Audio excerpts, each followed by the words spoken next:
नमस्कार। आज का भारत सिर्फ सुर्खियों में नहीं है, ये हम सबको पता है। आज का भारत जो है वो ग्लोबल पॉलिटिक्स, इकोनॉमी और टेक्नोलॉजी ये तीनों एक साथ प्रभावित कर रहा है इन तीनों क्षेत्रों में। लेकिन आपको सोचना ये है कि अगर एक तरफ भारतीय कंपनियां अमेरिका में अरबों डॉलर का इन्वेस्टमेंट कर रही हैं, तो दूसरी तरफ वही भारत सिर्फ 80 मिलियन डॉलर में चांद के दक्षिणी ध्रुव पर इतिहास रच देता है। ये कहानी सिर्फ दोस्तों इन्वेस्टमेंट की नहीं है, मैं आपको बता दूं। ये कहानी है भारत की बदलती वैश्विक भूमिका की, जहां भारत अब फॉलोअर नहीं रह गया है मात्र, अब भारत जो है निर्णय लेने वाला, दिशा तय करने वाला देश भी बन रहा है। और आज के इस लेक्चर में भारत अमेरिका रिश्तों का जो ये आर्थिक सुधार है, इसके बारे में हम यहाँ पर बात करेंगे। और इसी के साथ निवेश और रोजगार की जो ये राजनीति के उपलक्ष्य में ये टॉपिक जो हम पढ़ने वाले हैं उसको समझेंगे। और ये जो आखिर क्यों दुनिया जो है आज भारत को चीन के विरुद्ध कह ले या फिर चीन के विकल्प में हम जो देखते हैं कि भविष्य की ताकत के रूप में विश्व देख रहा है। तो आज के इस लेक्चर में हम यहाँ पर नए भारत की इस पूरी तस्वीर को क्रम से समझने का प्रयास करेंगे। नमस्कार दोस्तों, मेरा नाम शिल्पी और देवघर आईएएस में आप सबका फिर से एक बार स्वागत करती हूँ। आइए अपने टॉपिक की शुरुआत करते हैं। इससे पहले हम टॉपिक पर चले, आप सभी के लिए ज़रूरी सूचना। आप सभी के लिए फाउंडेशन कोर्सेज जो ऑनलाइन लाया गया था उसकी फ़ीस मात्र 40,000 रुपये है। इसी के साथ economy module plus CSAT combo price जो हमारा 3,000 रुपये का था, उसका प्राइस अभी ऑफर में मात्र 2,000 रुपये चल रहा है। अगर आपने अब तक इनरोल नहीं कराया तो करा लीजिए, इससे पहले ऑफर चला जाए। और अगर कॉल डिटेल्स आपकी स्क्रीन पर चल रही हैं, इसके साथ साथ मैं एक बार कॉन्टैक्ट डिटेल्स रिपीट कर देती हूँ, 9162500508। इसी के बाद एक और ऑफर आपके लिए मकर संक्रांति पर लाया गया था जो अभी तक मतलब चल रहा है और इससे पहले समाप्त हो जाए। आप एडमिशन करवा लीजिए। इसमें GPSC Jharkhand state specific paper 2 के लिए ये प्रोग्राम लाया गया था 999 में, उसको ऑफर के साथ अब 799 मात्र रुपए में आपको दिया जा रहा है। इनरोल करवा सकते हैं, अभी भी एडमिशन चल रहे हैं। इससे पहले सीट्स भी ना मिले आपको या फिर दिक्कत हो आपको एडमिशन लेने में, क्योंकि अगर ऑफर चला गया तो आपको ये 999 का पड़ेगा, तो अभी भी करवा लीजिए, अभी समय जो है देर नहीं हुई है। कॉन्टैक्ट डिटेल्स आपकी स्क्रीन पर है, 9162500508। चलिए, यहाँ पर क्या टॉपिक है उसको समझने का हम यहाँ पर प्रयास करते हैं। जो हमारा उद्देश्य है, भारत और अमेरिका, ठीक है, एक सेकेंड, भारत और अमेरिका जो व्यापार वार्ता के बीच जो रिपब्लिक नेता का एक समर्थन आया है कल, कि उन्होंने क्या है भारत के लिए किस तरह के वक्तव्यों को रखा है और भारत को वो ग्लोबली किस स्थिति में देखता है। और बात करें अमेरिका से उसके संबंधों की, तो यहाँ पर उन्होंने कुछ स्टेटमेंट दिए जो भारत के लिए ग्लोबली बहुत ही पॉजिटिव इम्पैक्ट डालता है। क्योंकि आपने देखा होगा अमेरिका जिस प्रकार से चीज़ें सिचुएशन वाइज समय के साथ साथ बदल रहा है, उस परिस्थिति में अगर भारत के लिए ऐसे पॉजिटिव स्टेटमेंट्स आते हैं तो कहीं ना कहीं हमारे आर्थिक रूप से और ग्लोबली हमें एक अच्छा रिप्रेजेंट करते हैं। और भारत जो है, कहते हैं अमेरिका भारत व्यापार वार्ता के बीच में रिपब्लिकन नेता ने कहा कि भारत जो है इन्वेस्टमेंट लाता है और नौकरियां पैदा करता है अमेरिका के भीतर भीतर ये बदला हुआ सुर, मतलब कि भारत जो है इतना इन्वेस्टमेंट दे रहा है हमें और उनके जरिए वहाँ पे अमेरिकन को नौकरियां मिल रही हैं। ठीक है, अच्छा बैकग्राउंड क्या है इसको समझते हैं। अमेरिका और भारत के बीच में जो व्यापार, ये ट्रेड टॉक्स होती है, वो लंबे समय से जारी है। कभी टैरिफ को लेके कभी मार्केट एक्सेस को लेके, कभी टेक्नोलॉजी ट्रांसफर को लेके, कभी सप्लाई चेन या फिर ऐसे मुद्दों पर दोनों देशों के बीच में मतभेद भी बने हुए हैं। लेकिन इसी बीच में अमेरिका के एक, आप देखेंगे कि रिपब्लिकन पार्टी के एक वरिष्ठ नेता ने कहा कि भारत के पक्ष में, उन्होंने खुलकर बयान दिया। आप अगर वीडियो डालेंगे इंटरनेट पे तो आपको मिलेगा ये, ठीक है। उन्होंने बोला कि क्या कहा, उनके स्टेटमेंट समझते हैं कि भारत सिर्फ अब एक मार्केट नहीं रह गया है, ठीक है, बल्कि अमेरिका में इन्वेस्टमेंट लाता है और फैक्ट्रियां लगाता है और नौकरियां भी पैदा करता है। इस बयान को अमेरिका के अंदर भारत के प्रति बढ़ते प्रो इंडियन नैरेटिव के रूप में देखा जा रहा है, जो कि बहुत ही पॉजिटिव इम्पैक्ट जो है इंडिया का ग्लोबली डाल रहा है, क्योंकि भाई इतने बड़े स्टेट ने बोला है ये बात, ठीक है। तो यहाँ पर हमने देखा what is the Republican leader से, हमने देखा उन्होंने क्या कहा है।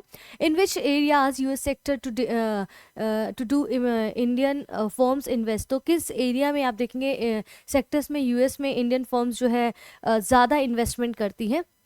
तो notably up to 50% of Indian investments were focused on the US pharmaceuticals and information technology sectors में, जैसे कि 29% अगर आप ध्यान देंगे इंडिया इन्वेस्ट करता है यूएसए में life sciences, pharmaceutical and health care पर, आईटी एंड टेलीकम्युनिकेशन पर 21%, मैन्युफैक्चरिंग पर 18%, financial, legal, logistic, design and services पर 10%, ऑटोमेटिव पर 5%, food and agriculture 4%, tourism and hospitality 3%, energy पर 2%। तो भारत का इन्वेस्टमेंट जो यूएसए में है वो कुछ इस प्रकार से, और हमें लगता है हमारी सरकार को ये बताना चाहिए हम इंडियंस को कि वो इस प्रकार से जो है इतने परसेंट, लगभग $40 समथिंग, $40 मिलियन समथिंग वो जो है इन्वेस्ट करते हैं, तो हमें पता होना चाहिए।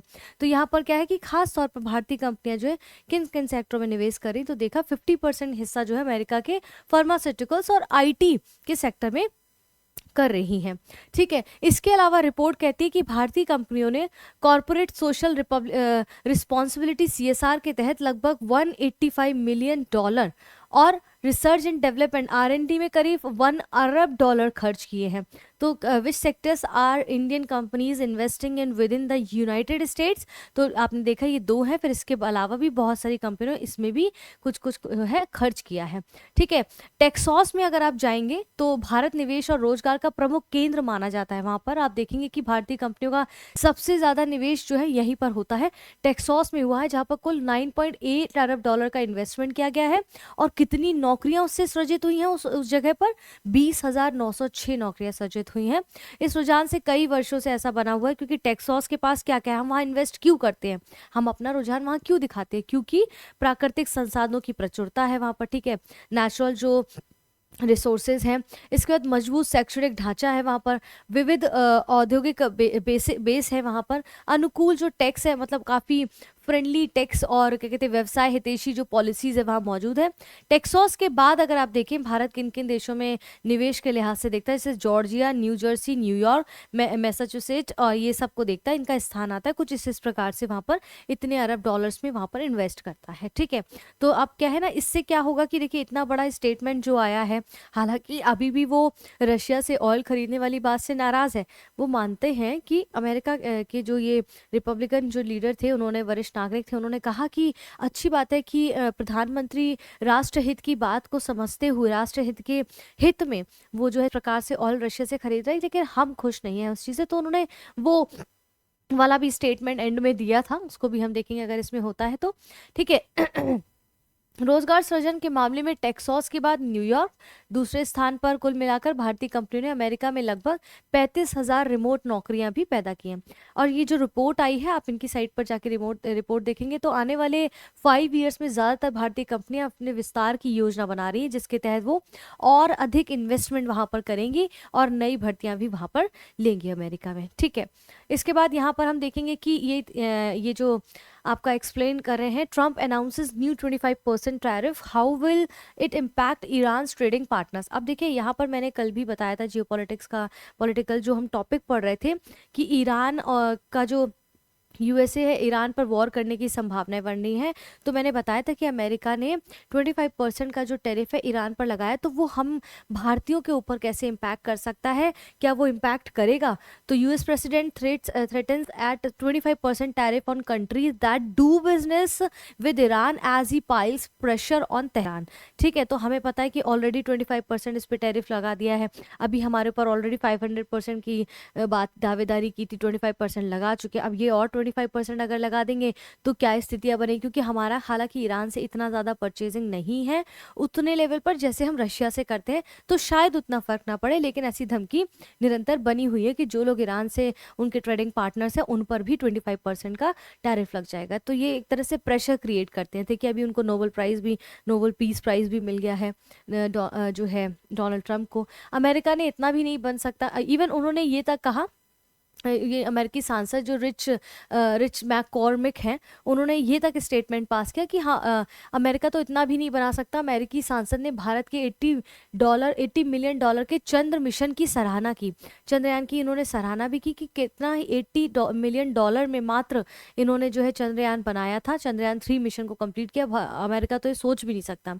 तो उनका कहना था कि रिच मैक्रोमिक मैककॉर्मिक का कहना था कि भारत के जो चंद्रयान 3 है ये मिशन, खुलकर उन्होंने तारीफ की। उन्होंने हैरानी जताई कि भारत ने केवल $80 मिलियन के बजट में चांद के दक्षिणी ध्रुव के पास सफलतापूर्वक यान उतारा है, जबकि ऐसा करना नेक्स्ट इम्पॉसिबल बात है। तो भारत अमेरिकी साझेदारी पर वॉशिंगटन स्थित centre for strategic and international studies में आयोजित एक कार्यक्रम में मैककॉर्मिक ने कहा कि भारत ने इतने मस्त स्पेसशिप उतार दी है और अमेरिका के लिए तो ये बहुत ही मुश्किल था। तो ये सारी चीज़ें उन्होंने जो है मैककॉर्मिक ने कहा है।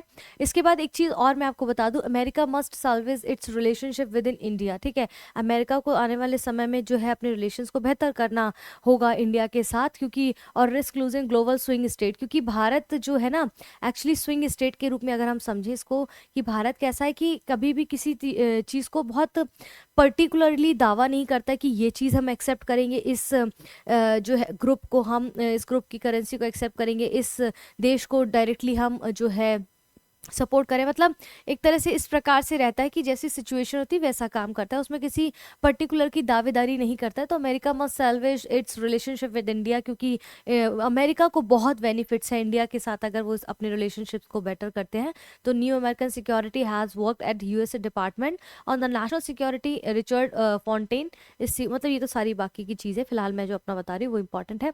तो ये सारी चीज़ें, risk losing of a global swing state, तो Richard Fontaine and Lisa Curtis ने ये 16 जून फॉरेन अफेयर्स के अंतर्गत ये कहा है।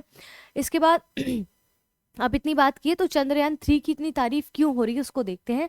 ये इंडियन स्पेस रिसर्च ऑर्गेनाइजेशन, जिसको हम इसरो कहते हैं, ये एक महत्वाकांक्षी इन्होंने मिशन लिया था चंद्रयान 3 का, जो 615 करोड़ रुपए की लागत से लॉन्च किया गया। और इसका उद्देश्य क्या था कि चंद्रमा पर सुरक्षित और सॉफ्ट लैंडिंग का प्रदर्शन करना। और मिशन के विक्रम लैंडर और प्रज्ञान रोवर चंद्रमा के दक्षिणी ध्रुव के पास उतारने वाले पहले यान बने। वैसे भी गए हैं लेकिन पहले यान हमारा इंडिया बना है जो कि दक्षिणी ध्रुव में उस पोल पे पहुंचा है। ठीक है, ये उपलब्धि भारत के लिए ऐतिहासिक रही, क्योंकि भारत चंद्रमा पर सफल सॉफ्ट लैंडिंग करने वाला अमेरिका, रशिया, चीन के बाद चौथा देश बना है। और दक्षिण ध्रुव की अगर बात करें तो उस पर उतरने वाला पहला देश भारत ही है। ठीक है, तो चंद्रयान 3 को हमने यहाँ पर इसके साथ साथ समझा। अब भारत को लेके ऐसे इतने महत्वपूर्ण बयान अमेरिका क्यों दे रहा है इसको समझना है। तो निवेश का मुद्दा है भाई, कि भारत कंपनी अमेरिका में अरबों डॉलरों का जो है इन्वेस्टमेंट कर रही है, उससे उनकी नौकरी मिल रही है वहाँ के लोगों को, अमेरिकन को। आईटी हो, फार्मास्यूटिकल हो, ऑटो हो, स्टील सेक्टर हो, भारतीय की मौजूदगी वहाँ पर ज़्यादा बढ़ी है। इसलिए आपने देखा होगा कि पैक्स सिलिका, ठीक है, पैक्स सिलिका के अंतर्गत भी आपने नोटिस किया होगा कि भारत को उसमें शामिल करने के लिए वहाँ के राजदूत ने बात की है। ठीक है, जो है उनको कमिटमेंट किया है या उनको इनवाइट किया है भारत को। अगर सोचे भारत का इंपॉर्टेंस है तभी तो किया है, कि अगर उसके पास उस तरह का इंपॉर्टेंस नहीं होता तो वो पाकिस्तान को भी ऑफर कर सकता था। लेकिन पैक्स सिलिका का जो इनिशिएटिव है अमेरिका का, उसमें भारत को बोला गया है, भारत को जोड़ने की बात की गई है। रोजगार भाई, जॉब क्रिएशन आ रहे हैं। रिपब्लिक नेता का ये भी कहना था कि भारतीय इन्वेस्टमेंट से अमेरिकी नागरिकों को रोजगार मिल रहा है। ये बात अमेरिका की घरेलू राजनीति में बेहद जो है महत्वपूर्ण और संवेदनशील मानी जा रही है। चीन के विकल्प के रूप में भी भारत को देखा जा रहा है, जैसे कि मैंने बिगनिंग में इंट्रोडक्शन में बोला कि अमेरिका सप्लाई चेन को चीन से हटाकर भरोसेमंद साझेदारी की ओर ले जाना चाहता है। और पैक्स सिलिका भी इसका ही बहुत बड़ा उदाहरण है। उनका भी है कि जो चेन सप्लाई है वो चाइना से हटाए, जो चाइना पर रेयर अर्थ को लेकर जो निर्भरता है वो कम हो, और बाकी देशों में या उसके जो उसके भरोसेमंद देश हैं उन पर निर्भरता अमेरिका बनाए। ठीक है, भारत को एक रणनीतिक और आर्थिक विकल्प के रूप में भी अमेरिका यहाँ पर देख रहा है। ठीक है, तो why is this statement important for India? Investment factor, job creation, India as an alternative to China. ठीक है, अब इसके बाद हम यहाँ बढ़ते हैं। भारत पाकिस्तान की तुलना भी की जा रही है इस स्टेटमेंट के बाद, कि मैककॉर्मिक ने भारत और पाकिस्तान की तुलना करते हुए कहा कि पाकिस्तान की आबादी करीब 30 करोड़ है, लेकिन आप उसे अमेरिका में इन्वेस्ट लाते नहीं देखते। उसके पास है जनसंख्या लेकिन आप इन्वेस्टमेंट उसको उस तरह से नहीं देखते हैं। भारत ना केवल निवेश आकर्षित करता है बल्कि अमेरिका में खुद भी निवेश लाता है। तो ऐसा नहीं कि सिर्फ निवेश इन्वेस्टमेंट करता है, बल्कि खुद भी इन्वेस्टमेंट के थ्रू भी काफ़ी चीज़ें लेता भी है और देता भी है। ठीक है, उन्होंने भारत को एक वैश्विक निवेशक और तकनीकी शक्ति के रूप में रेखांकित किया, क्योंकि आत्मनिर्भर भारत की जो ओर हम बढ़े हैं, जहाँ पर ना हम सिर्फ कंजप्शन की ओर बल्कि प्रोडक्शन के भी तरफ हमने अपना रुझान दिखाना शुरू किया। तो वैश्विक पटल पे वो भी दिखता है जो अमेरिका में रोजगार और पूंजी दोनों को ला रहा है। है। तो ये काफ़ी इंपॉर्टेंट स्टेटमेंट था इंडिया के लिए आने वाले समय पर, जो कि हमें बहुत मददगार साबित होगा जब हम और ज़्यादा जो है लोगों के साथ व्यापार की बात कर रहे हैं या बड़े बड़े ऑर्गेनाइजेशंस जो इनिशिएटिव्स बन रहे हैं उसमें भारत की इन्वॉल्वमेंट बढ़ेगी, तो वो कहीं ना कहीं वैश्विक पटल पर हमारी छवि को जो है काफ़ी बेटर दिखाएगा। और इसमें इसके साथ साथ मैंने वो वाला शायद पॉइंट नहीं डाला जो मैं बता रही हूँ कि इन्होंने ये भी कहा था कि रशिया से जो ऑयल खरीद रहे हैं प्रधानमंत्री, वो हालांकि उनके जो है नेशन के हित में है, क्योंकि रशिया से सस्ता ऑयल मिल रहा है भारत को, इसलिए वो परचेज कर रहा है। लेकिन कहीं ना कहीं उनको ये चीज़ पसंद नहीं है, यानी कि अमेरिका को ये चीज़ पसंद नहीं है, ऐसा उन्होंने कहा है। तो ठीक है, उन्होंने अच्छी चीज़ें भी कही हैं, तो हमें ज़्यादातर उस पर फोकस रखना चाहिए। तो फिलहाल के लिए आई होप आपको चीज़ें समझ आई हूँ। अगर आई हैं तो वीडियो को लाइक ज़रूर करें, अपने दोस्तों के साथ शेयर करें, सोशल मीडिया पर शेयर करें और हमारे साथ निरंतर बने रहें। देवघर IAS अकेडमी के ये चैनल को सब्सक्राइब करना ना भूलें।